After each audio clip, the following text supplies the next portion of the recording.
Hey guys, kembali lagi bareng gue Brian Solid. Nggak terasa udah bulan September aja nih. Dan seperti biasa, setiap bulan September, Apple akan meluncurkan produk terbaru mereka yang akan diluncurkan lewat yang namanya Apple Event. Termasuk juga tahun ini, Apple baru aja merilis beberapa produk terbaru mereka, mulai dari yang pertama, yaitu Apple Watch. Apple memperkenalkan Apple Watch Series 8 yang menurut gua overall masih mirip seperti Apple Watch Series 7. Karena desainnya masih sama dengan bezel yang tipis, dan dengan beberapa tambahan fitur baru seperti temperature sensor yang diperuntukkan untuk wanita. Lalu ada crash detection yang akan aktif ketika lagi menyetir dan bisa melakukan panggilan emergency jika terdeteksi ada kecelakaan, serta beberapa update fitur kesehatan lainnya. Untuk harga dari Apple Watch Series 8 harganya masih sama, yaitu mulai dari $399 dan $499 untuk versi yang seluler. Lalu ada Apple Watch SE generasi baru yang menggunakan chip yang sama seperti yang digunakan di Apple Watch Series 8 minus beberapa fiturnya. Dan untuk harganya ternyata turun sedikit karena mulai dari $249 dari yang generasi sebelumnya $279 dan $299 untuk Apple Watch SE yang seluler. Menurut gua Apple Watch SE ini bisa menjadi pilihan buat kalian yang pertama kali mau cobain Apple Watch karena harganya udah turun. Nah, yang menariknya di Apple Event tahun ini, Apple juga memperkenalkan Apple Watch Ultra yang kelihatannya sangat mengedepankan durability karena kelihatan banget dari iklannya. Apple Watch Ultra ini bisa tahan kena hujan, salju, di dalam air, kena panas, debu, dan sebagainya. Apple Watch Ultra ini terbuat dari titanium yang lebih durable atau lebih tahan di berbagai kondisi ekstrim dibandingkan aluminium yang ada di Apple Watch lainnya. Kalau dilihat-lihat, sepertinya Apple Watch Ultra ini dapat desain yang lebih baru dengan bentuk tombol-tombolnya yang berbeda. Lalu ada tombol action button warna oranye, dan ukuran Apple Watch Ultra juga paling besar yaitu 49 mm dengan case titanium. Selain itu, layarnya juga paling terang karena bisa sampai 2000 nits, dan kapasitas baterainya juga paling besar yaitu up to 36 jam dibandingkan 18 jam Apple Watch Series 8. Bahkan bisa up to 60 jam dalam setting low power, tapi masih coming soon. Soal harga, Apple Watch Ultra ini menjadi Apple Watch paling mahal dibandingkan Apple Watch lainnya, kecuali edisi khusus seperti ini, karena Apple Watch Ultra dijual dengan harga $799, yang artinya harganya itu 2 kali lipat daripada Apple Watch Series 8. Kalau dilihat dari presentasi Apple, sepertinya Apple Watch Ultra ini dikhususkan buat orang-orang yang beraktivitas di kondisi ekstrim ya. Jadi bukan sekedar dipakai di rumah atau dipakai untuk jalan-jalan ke mall. Walaupun ya bisa juga sih kalau mau dipakai buat jalan-jalan ke mall. Tapi ya gimana gitu ya, Apple Watch-nya udah dibikin sedemikian rupa supaya durability-nya bagus, tapi digunakan untuk ke mall. Ya, walaupun gue yakin pasti akan ada orang-orang yang ngincer Apple Watch Ultra karena punya desain yang lebih berbeda dan juga layar yang lebih besar. Jadi harganya lebih mahal, tapi memang ada tujuan spesifik sih, terutama dalam hal durability. Next, Apple juga meluncurkan AirPods Pro generasi 2 dengan desain yang masih mirip seperti di AirPods Pro generasi pertama, dengan tambahan fitur bisa adjust volume di bagian touch control AirPods. Selain update chip baru dengan chip H2, AirPods Pro generasi 2 ini juga dapat update untuk transparency mode, active noise cancellation yang diklaim 2 kali lipat dibandingkan dengan AirPods Pro generasi pertama, yang menurut gue ini cukup menarik ya, karena AirPods Pro generasi pertama itu cukup dikenal karena ANC-nya bagus, dan yang AirPods Pro generasi kedua ini diklaim bisa 2 kali lipat mengurangi noise di sekitar kita. Jadi ya, menarik untuk lihat nanti seperti apa kualitas ANC-nya. Selain itu, daya tahan baterai AirPods Pro 2 juga lebih lama, yaitu bisa digunakan up to 6 jam dengan ANC aktif, dan up to 30 jam ditambah dengan case. Dan harga dari AirPods Pro generasi 2 ini juga masih sama dengan generasi pertama, yaitu $249. Next, kita ngobrolin tentang pemeran utama di setiap Apple Event bulan September, yaitu iPhone. Dan tahun ini waktunya iPhone 14. Kita mulai dari base model dulu karena ada perubahan line-up dari base model iPhone 14 dibandingkan iPhone 13 kemarin. Karena sekarang untuk iPhone yang base model, pilihannya ada iPhone 14 biasa dan iPhone 14 Plus dengan layar dan baterai yang lebih besar. Secara desain masih sama dengan iPhone 13 sebelumnya dengan notch dan posisi kamera belakang yang diagonal. Untuk chip dari iPhone 14, seperti rumor yang beredar, masih menggunakan chip yang sama dengan iPhone 13, yaitu chip A15 Bionic. Untuk kapasitas baterai iPhone 14 kali ini, seperti biasa, Apple tidak menyebutkan berapa kapasitasnya. Tapi untuk iPhone 14, baterainya lebih awet dibandingkan iPhone 13, yaitu up to 20 jam video playback dibandingkan iPhone 13, 19 jam. Tapi masih lebih kecil dari iPhone 13 Pro karena bisa sampai up to 22 jam video playback. Kalau bahas iPhone terbaru, pasti banyak yang penasaran ada update apa nih soal kameranya.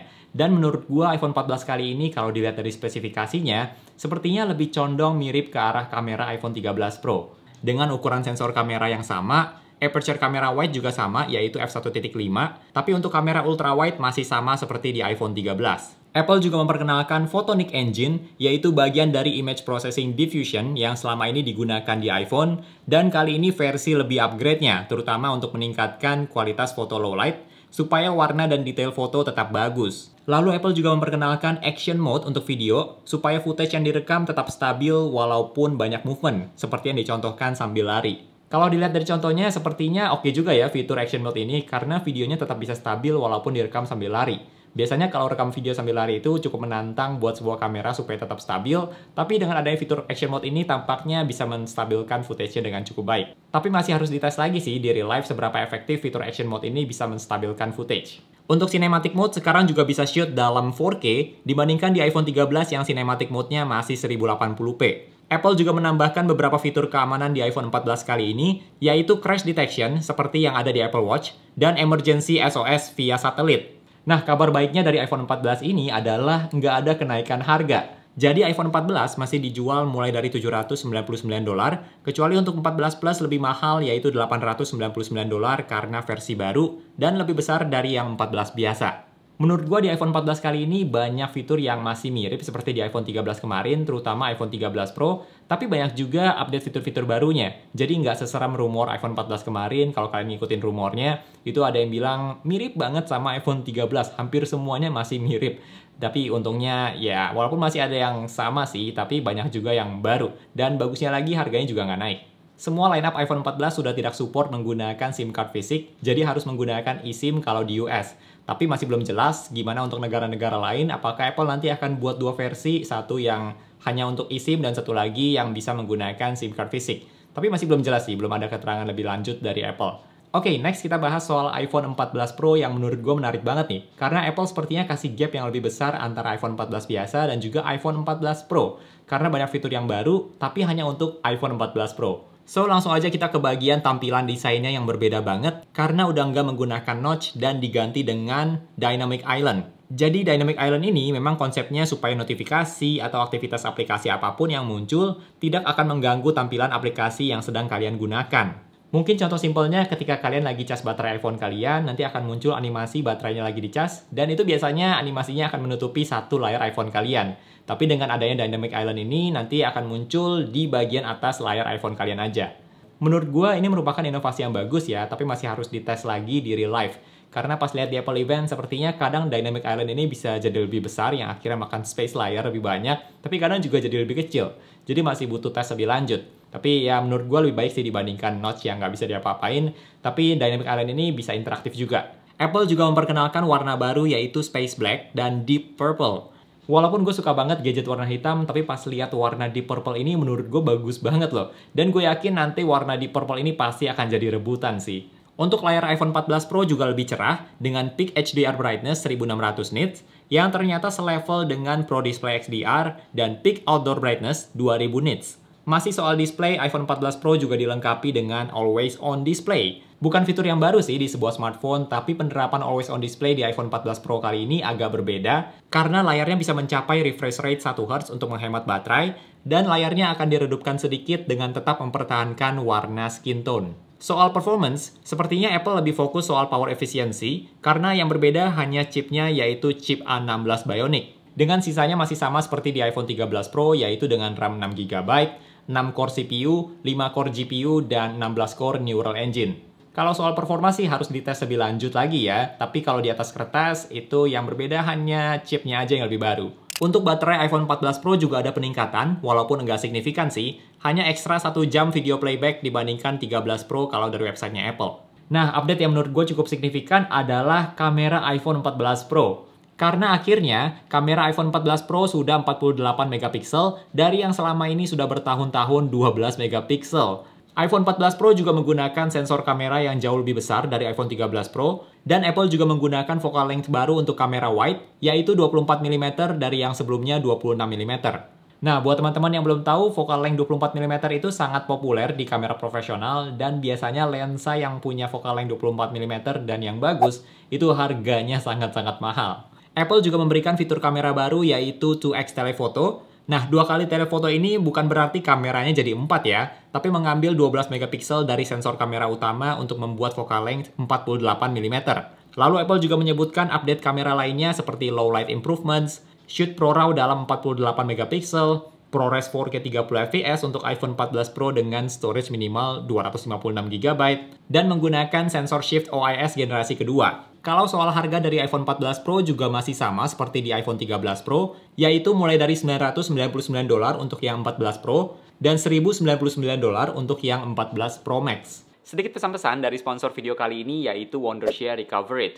Kalian mungkin pernah mengalami data atau file kalian rusak atau error seperti ini, atau mungkin nggak sengaja kehapus. Nah, tenang aja, karena ada software recovery data untuk macOS dan juga Windows, yaitu Wondershare Recover It, yang akan membantu kalian mengembalikan file atau data kalian yang hilang, rusak, dan sebagainya.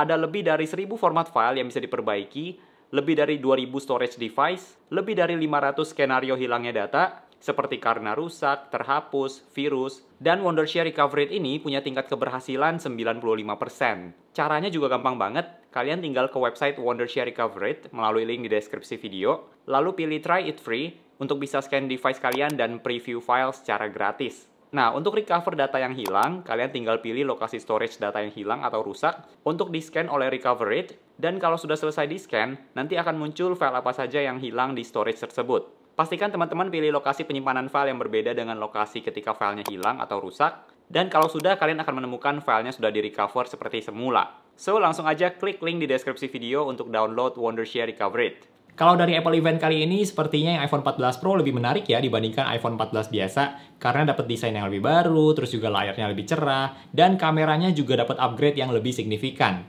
Bahkan kemarin ketika iPhone 13 Pro rilis, rasanya upgrade-nya nggak sesignifikan seperti saat ini gitu.